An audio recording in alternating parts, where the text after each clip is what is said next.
आदेश बांदेकर आपल्या सगळ्यांचं मनापासून स्वागत करतो आणि आज आपण अशा माऊलीला भेटणार आहोत. अनेक प्रश्न माझ्या मनात दाटलेले आहेत कारण ती माऊली त्या पतिदेवांच्या पाठी खंबीरपणे उभी असते. तर त्या माऊलीचं काय म्हणणं आहे ते आम्हाला ऐकायचं आहे आणि त्यासाठी आज आपण त्या वहिनींना भेटणार आहोत. स्वागत करूया वहिनींचं, ज्यांचं नाव आहे अनघा विजू माने. विजू माने हे नाव घराघरात पोहोचलेलं आहे आणि लवकरच एक सुंदर चित्रपट घेऊन ते सज्जही झालेले आहेत. पांडू या चित्रपटासाठी सुद्धा आपण मनापासून शुभेच्छा देणार आहोत आणि बरंच काही जाणून घेणार आहोत. तेव्हा अनेक प्रश्नांची उत्तरं आपण शोधणार आहोत. सुरुवात करूया आजच्या गप्पांना, पण त्याआधी स्वागत.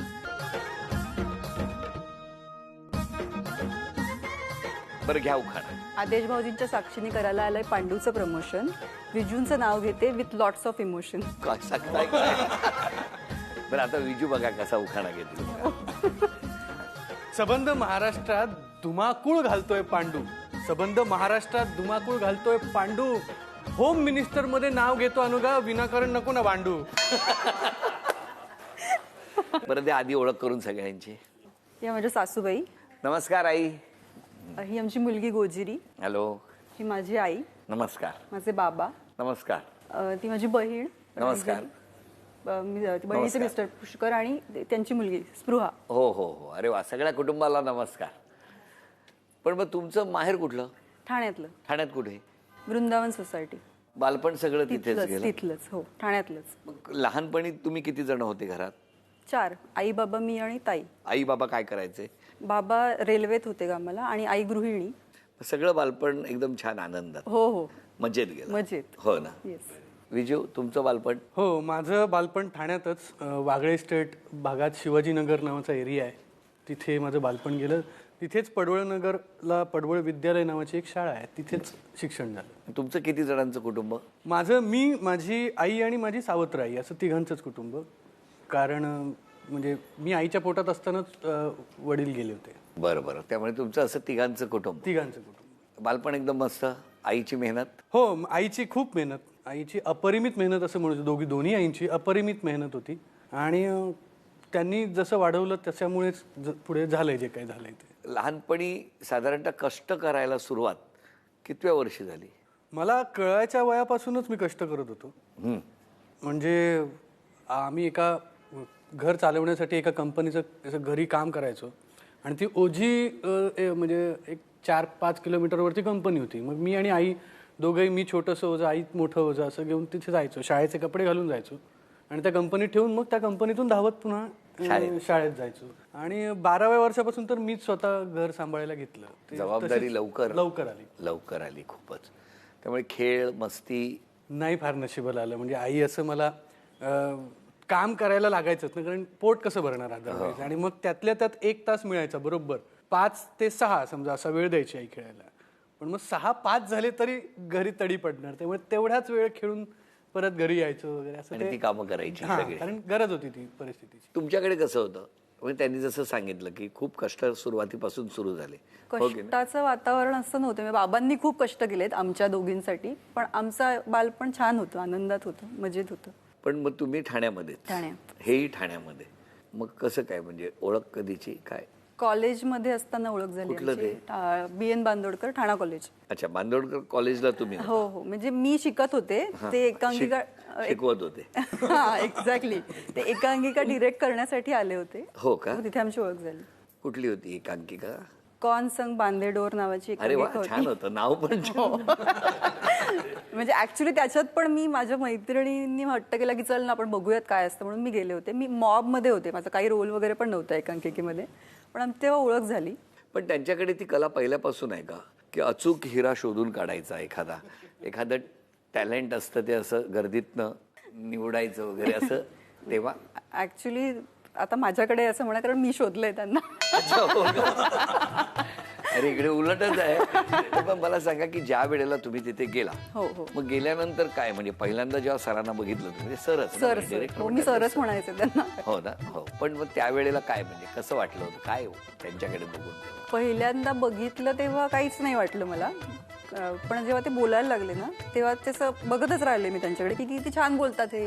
मी कधीच मी ओळखत नव्हते, त्या क्षेत्राशी काहीच संबंध नाही, तर कोण माणूस आहे इतका छान बोलतोय असं म्हणून मी त्यांच्याकडे काय बघत. काय बोलले होते असं? ते एकांकिकेबद्दल काहीतरी समजवत होते त्या टीमला. मी होते मागे बसले होते कुठेतरी, पण ते बोलायला लागले तेव्हा माझं लक्ष गेलं, रे वा किती छान बोलतायत हे. मग त्यांना काय म्हणतात, समोरच्याला इम्प्रेस करायला खूप छान जमतं असं मला तरी वाटतं. ते त्या बोलण्याने मी पण इम्प्रेस मग तेव्हा त्या गर्दीमध्ये त्या हा. एकट्या तुम्हीच इम्प्रेस झाला? नाही, सगळ्या मुली इम्प्रेस होत्या त्यावेळेच्या. पण मी पटवलं. नाही, पण मला सांगा ना, हे काय कला आहे असं समोरच्याला म्हणजे काय म्हणालात ना तुम्ही, त्या इम्प्रेस करण्याची कला ही काय असते, कशी काय ती? ते ऍक्च्युली महाराष्ट्राचे एक भाऊजी आहेत. त्यांना इतकं पाहत होतो मी की ती कला थोडी थोडी अशी एकलव्यासारखी मी त्यांच्याकडून आत्मसात केली असं म्हणायला हरकत नाही. तेव्हा त्या वर्षी त्या एकांकिकेचं काय झालं? एकांकिकेला 3रं प्राइज मिळालं त्या वर्षी आणि त्यांनाही मिळालं डिरेक्टरचं प्राइज. तुम्ही त्याच्यात गर्दीत होते. बरं, तेव्हा काय असा विषय नसेल? नाही. असं काय पहिलीच एकांकिका नाही, काहीच विषय नव्हता. पहिले 2 वर्ष तर काहीच नाही. नंतर ते सतत येत होते 3 वर्ष, पण मी कुठलं एकांकिकेत पण मी त्या वर्षी 1च वर्ष घेतलं. नंतर मी एकांकिकेत भाग नाही घेतला, पण मी म्हणजे त्यांना भेटत होते. का? मला आवडलं त्यांच्याशी बोलायला, भेटायला, म्हणून भेटत राहिले. त्या बाकी मैत्रिणी होत्या त्या इम्प्रेस झालेल्या? आता त्या पण भेटत असतील तर माहित नाही. आता बोला तुम्ही, हे काय आहे? नाही, काय होतं, आता आपणही त्याच क्षेत्रातून आहात, आपल्याला माहिती आहे की आपण ज्यावेळेला त्या एकांकिकेच्या ग्रुपमध्ये सहवास असतो अनेक दिवसांचा. बरं, मी अनेक वर्ष म्हणजे जवळपास 1998 सालापासून मी एकांकिका डिरेक्ट करतोय आमच्या कॉलेजसाठी. तर प्रत्येक वर्षी असं होतच ना, ते एक फादरली फिगरचं अट्रॅक्शन असतं मुलींमध्ये त्या वयात.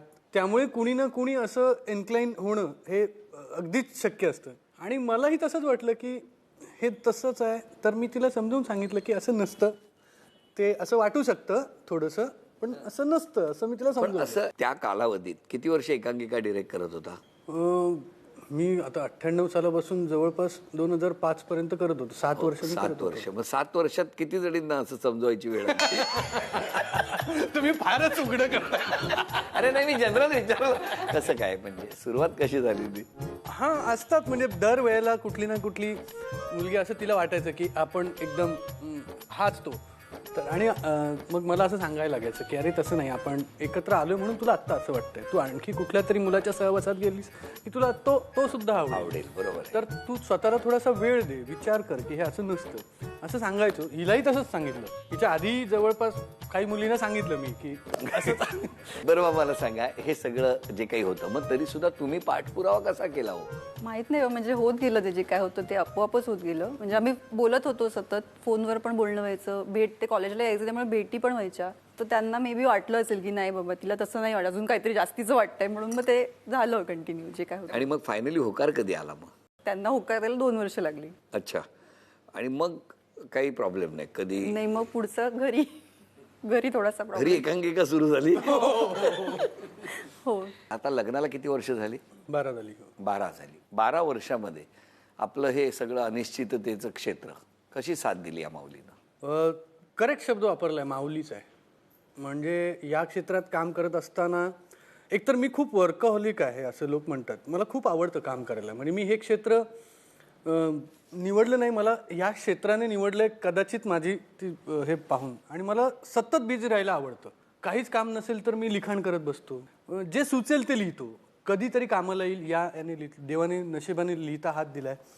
डिरेक्ट करायला आवडतं, त्यामुळे मी सतत याच विचारात असतो. आणि अशा माणसाशी आयुष्य काढणं खूप अवघड असतं, कारण कधीतरी आपली एक तार लागलेली असते, आपल्याला काहीतरी सुचत असतं आणि पटकन जर येऊन विचारलं आज मटकी चालेल का, तर अरे थांब ना, मटकी महत्वाची आहे का, मला काहीतरी सुचतंय ते महत्वाचं आहे की नाही, असं चिडचिड होते. आणि ती विनाकारण असते, हे आपल्याला कळायला वेळ जातो. पण तेव्हा प्रतिक्रिया काय असते जेव्हा अशी रिॲक्शन आहे, मटकी चालेल का त्याच्यावर? सुरुवातीला थोडा म्हणजे काही वेळेला मला असं झालं की अरे यार, म्हणजे एवढं काय झालं, मी एवढं काय विचारलं. पण नंतर जेव्हा मला कळलं की नाही, ते लिखाण महत्वाचं आहे, त्यांनी समजावलं मला की ती माझी तार लागलेली असते, त्याच्यात तू मध्ये येऊ नको. म्हणजे जेव्हा ते असं करतात आता त्याच्यानंतर मी कधीच जात नाही डिस्टर्ब करायला, कधीच. मी काहीच विचारायला जात नाही, तुमचं सगळं होऊ दे, मग आपण बोलूयात.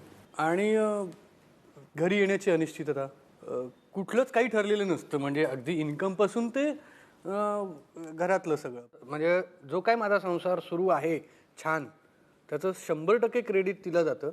माझं तिच्यावर प्रेम आहेच, पण तिचं माझ्यावर लाख पटीने प्रेम आहे. काय जादू आहे अशी त्याच्यात? नाही हो, माहित नाही काय जादू आहे, पण आहे. म्हणजे ती सहवास आवडतो मला त्यांचं, सतत सोबत राहावं असं वाटतं. भांडण पण मीच सुरू करते, भांडण पण मीच संपवते, सॉरी पण मीच म्हणते, सगळं मीच करते. पण मला आवडतं जे काय आहे ते. त्याने कधीच सॉरी म्हटलं नाही तुम्हाला इतक्या वर्षात? हा, म्हणजे 1-2 वेळा म्हटलं असेल. काय बाई आहे काय? तुम्हीच सांगा खरं, सॉरी कोण म्हणतं? मीच म्हणते सॉरी, तुम्ही नाही म्हणत. हो, हीच सॉरी म्हणते अनेकदा, पण मीही म्हटलेलं आहे. पण आम्ही दोघांमध्ये ना एक छोटंसं हे करतो की खूप शब्दाला शब्द वाढून भांडणं वाढत जातात, त्यापेक्षा आम्ही लिहून काढतो. अरे वा.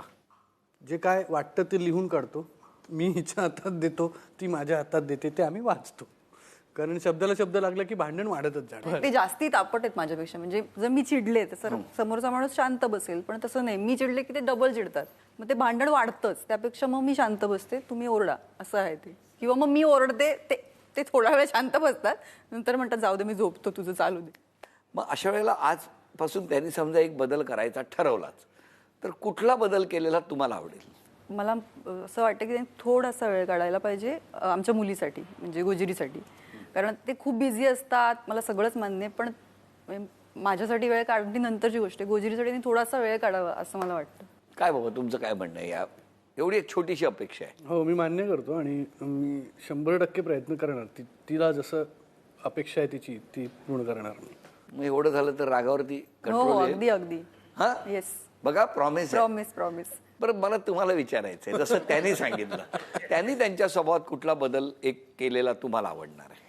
पटकन रिॲक्ट होऊन खूप मोठं, म्हणजे तिचे बाबाही कबूल करतात की ती हट्टी खूप आहे. हां, तर तो हट्टीपणा थोडा सोडला पाहिजे, असं फक्त मला वाटतं. त्या हट्टीपणामुळेच आज इकडे आपण बसलेले आहात. काय हो, त्यांचं म्हणणं आहे की तुमचा जो हट्टीपणा आहे ना, किंवा पटकन रिॲक्ट होणं आहे, ते थोडंसं कमी केलं तर बरं होईल, असं पांडूच्या निमित्तानं त्यांचं म्हणणं आहे. मी प्रयत्न करेन. मला जराही चेहऱ्यावरून वाटत नाही. कन्व्हिक्शनच नाहीये जरा. आई नमस्कार. नमस्कार. सून कशी आहे तुमची? छान आहे, एकदम छान. मग मला सांगा, मुलगा तुमच्याबरोबर पूर्वी जास्त वेळ असायचा घरात? हो हो हा, म्हणजे लग्नाच्या पूर्वी. हो आता सून जास्त असते. हो. काय खुपलं दुखलं लागलं तर कोण घेऊन जातं डॉक्टरकडे? सूनच घेऊन जाते. तो नसतोच वेळेवर. नसतोच. म्हणजे घरातल्या मुलाची जागा आता सुनेने घेतली. सुनेने घेतले. आणि नात आहे छोटे, आणि त्याने नात आहे. तिनं खूप हे करते. जरी कधी आजारी काय पडले, दुखायला लागलं ना, तर ती सारखं येऊन बघणार, तुला काय पाहिजे, तुझं काय दुखतंय, आई गं. तुला काय औषध देऊ. ती खूप काळजी घेते. आई ग, किती गोजिरीच आहे ती. हा. हो की नाही? मग सुनेबद्दल काय सांगाल तुम्ही? एकदम छान आहे, स्वभाव चांगला आहे, तसं काय हे नाही. माझ्याशी तरी कधी हे नाही. त्यांच्या दोघांचं काय झालं तरी मला कधी माहिती पडत नाहीये. हो, घरातच असून नाही, कधी नाही माहिती ही काय पडत. कलाय बाबा, ही घरात काही- आहात, हो. पण आईला कळूही देत नाही तुम्ही नाही काय नाही. चाललंय ते. कधीच नाही. आज 12 वर्ष एवढे वर्ष झाली ना, पण त्यांचं भांडणं झाली तरी ती कधी मला माहिती पडत नाही. कधी पडतं, ही जरा गप्प असेल तर मी त्याला विचारते, विजू काय झालंय आज तुमचं, बस, बाकी काय नाही. मग ती कधीही झाली तर मग ती सांगणार, ते असं आहे झालं, ते असं झालं, ते असे बोलले म्हणून मला राग आला, मग ती बोलणार. मग तेव्हा मी कधी कधी त्याला बडबड करते, तुझं चुकतंय, तू असं नको करू. आई ग, किती गोड. बस. हो की नाही? हो. मुलगा थोडासा रागावतो तर तो कामाच्या ताणामुळे रागावतो. मनाने खूप चांगलं टेन्शन आहे. मध्ये असतं सारखं. होय होय, टेन्शन मध्ये असतो आणि त्यामुळे ते टेन्शन तो सुनेकडे देतो थोडंसं. सुनेकडे. हो ना? पण तुम्ही दोघी एक होता आणि त्याला बिचारायला अजून टेन्शन देता. मला सांग, आज ही माऊली गृहलक्ष्मीच्या पावलानं आलेली, या दोघी आज एकत्र झालेत आणि या दोघींचं प्रेम बघून यांच्या बाबांच्या डोळ्यात सुद्धा पाणी आलंय. याला कुटुंब म्हणतात. आईच्या चेहऱ्यावरचं सुख बरंच काही सांगून जात आहे, ते प्रसन्न हसू. मग मला सांगा, या सगळ्या वातावरणाला आणखी आनंदी करण्यासाठी, यांच्या आनंदात आणखी रंग भरण्यासाठी तुम्ही काय करणार? काय करू शकतो, म्हणजे त्यांच्या ज्या अपेक्षा असतील त्या त्यांनी सांगाव्यात आणि त्या पूर्ण करणार. त्या मी पूर्ण करेन. बघितलं, सगळं एका प्रश्नात अनेक उत्तरं दिलेली आहेत. पहिली अपेक्षा, इच्छा पूर्ण केली की गोजिरीला वेळ द्यावा. तसं आमचं आहे, पण हो ना. म्हणजे ही नॉनव्हेज खात नाही. बरं. आणि मी आणि गोजिरी नॉनव्हेज खातो, तर आम्ही दोघं डेटवर जातो पापलेट वगैरे खायला, असं. हो ना. हां हां. बरं, हे दोघेच पापलेट खाऊन आले म्हणून तुमचं चिडचिड? नाही अजिबात आपलं विचारलेलं बरं. नाही, नाही. काही नाही. किती मस्त. पण आई, काय म्हणणं आहे तुमचं आज? विजूने कुठला स्वभावात बदल केला पाहिजे तुम्ही सांगा. नाही तो करणार पण नाही, हाय ते व्यवस्थित आहे. काय कॉन्फिडन्स आहे आईला. बरं, आता इतके चित्रपट केले विजूने, असं नेऊन दाखवतो तो. सिनेमे दाखवतो ना. हो का? म्हणजे किती मस्त आई. म्हणजे लेक सगळीकडे फिरायला नेतो, हो की नाही? त्याला कधी मारलेत तुम्ही? नाही त्यानं नाही कधी मार खाल्ला. मी आवाज केला ते शांत व्हायचं, मार नाही. काय आवाजात जादू आहे.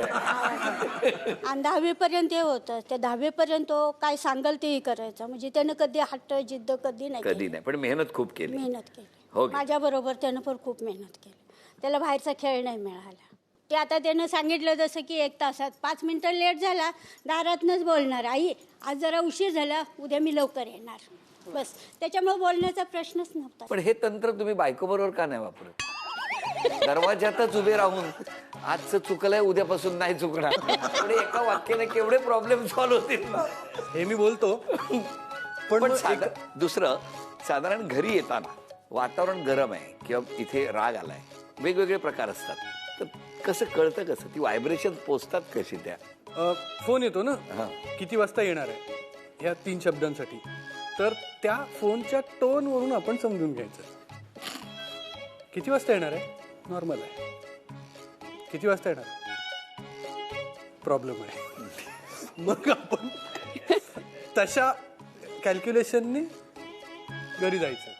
पण मला सांगा, मगाशी त्यांनी सगळ्या गोष्टीचं जे काही 12 वर्षाचा सुखाचा संसार आहे याचं सगळं श्रेय तुम्हाला दिलं, कसं वाटतंय? वाटतंय छान, पण मी सगळं श्रेय त्यांनी दिलंय, त्यांचा मोठेपणा आहे. पण असं नाही होऊ शकत. म्हणजे दोघांचा संसार तर त्यांचंही श्रेय आहेच आहे. म्हणजे ते एवढी मेहनत करतायत आणि सगळं संसारासाठी चाललंय ते काय चाललंय ते, त्यामुळे श्रेय दोघांचंच आहे. तर मला छानच वाटलं त्यांनी मला असं सगळं श्रेय वगैरे दिलं, पण आमच्या दोघांचं श्रेय आहे ते. आजचा भाग इथे संपणार आहे, पण गप्पा या अशाच सुरू राहणार आहेत, कारण अजून आपल्याला बरंच बोलायचं आहे. पांडू या चित्रपटाबद्दल माझ्या मनातल्या प्रश्नांची उत्तरं शोधायची आहेत. तेव्हा हे सगळं ऐकण्यासाठी, अनुभवण्यासाठी होम मिनिस्टरचा पुढचा भाग तुम्हाला बघायचा आहे. पण या भागाची सांगता करत असताना आत्ता आपण सन्मान करणार आहोत आणि शुभेच्छा देणार आहोत विजू माने यांना. झी मराठीकडून थँक्यू सो मच. अभिनंदन आणि शुभेच्छा. गणपती बाप्पा मोरया. मोरया. गणपती बाप्पांचा आशीर्वाद तुम्हाला मिळू द्या, मायबाप रसिकांचा भरपूर आशीर्वाद मिळावा ही प्रार्थना करून आजचा भाग इथेच संपतो आहे. पुन्हा भेटूया होम मिनिस्टरच्या पुढच्या भागात. पाहायला विसरू नका होम मिनिस्टर, फक्त झी मराठीवर.